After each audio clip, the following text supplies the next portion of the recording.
On this episode of Healthy Eating Habits, we're going to discuss how to make pasta and homemade tomato sauce. Now, normally, if you want to make an Italian dish, you can buy your sauce in a jar, and you can buy any form of pasta you want at the grocery store.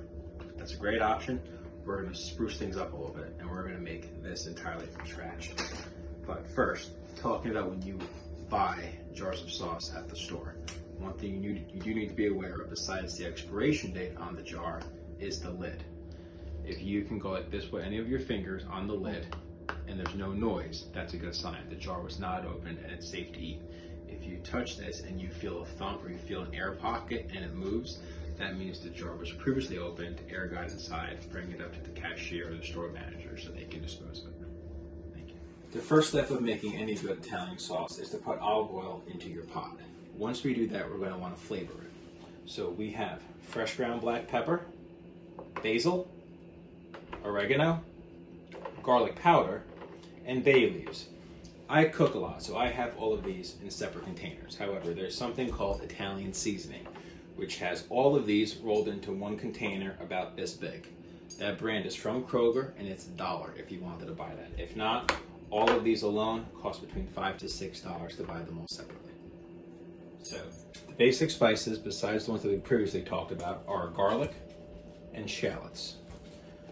Garlic will give the sauce a wonderful taste, and in my opinion, acts as the heart and soul of any good Italian dish. But, if you didn't want to use garlic, you can use a shallot. A shallot is a cross between a garlic and onion. So if you didn't want to use just garlic and you want to add onions in as well, but didn't want to buy both, you can just buy a shallot. In order to cut this up, to put it in our pot, we're going to have to break it apart. You're going to want a very sharp knife, such as this one. Keep the edge of the blade away from you.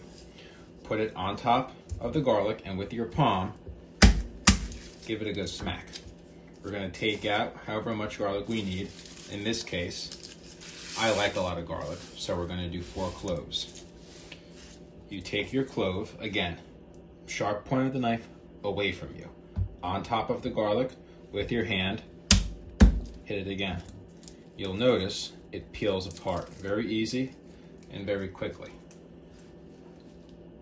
Now all our garlic is peeled the way I just showed you. Now we're going to cut it. We're going to group it together like this, and when we cut, we do the finger rule. 1 finger in front, 2 fingers behind, and then go down. And as you're cutting, you will then start to move your fingers away. And then you can cut it as finely as you want or as thick as you want. It's up to you. We're making a custom-made dish here, folks. Anything you want, you can put in. You don't like something, you don't have to put it. You love something, you put more of it in.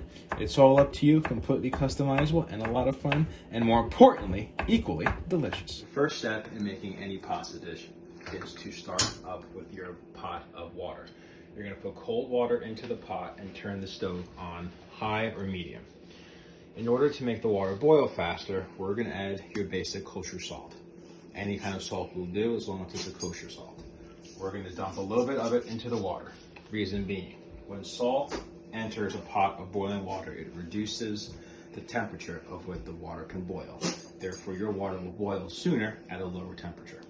That's the first step we're going to do before we start our sauce. Put our pan on the stove. We turn the stove on. You want to get the bottom of the pot piping hot. The first thing to do, we're going to add our extra virgin olive oil. We're going to put as much of it in as you want. Not too much, just enough. You want the entire bottom of your pot to be coated with the olive oil. Next, the garlic that we finally chopped before, we're going to toss it in. You want to hear a little bit of that little hissing or that fizzing, however you want to describe it. That means the pot is nice and hot and the stuff's going to start to cook. We're going to mix it around, and the key here is not to burn. Garlic in olive oil is precious. It's like gold. It's perfect. You don't want to burn it. You just want it to get nice and comfortable before we start adding everything else in.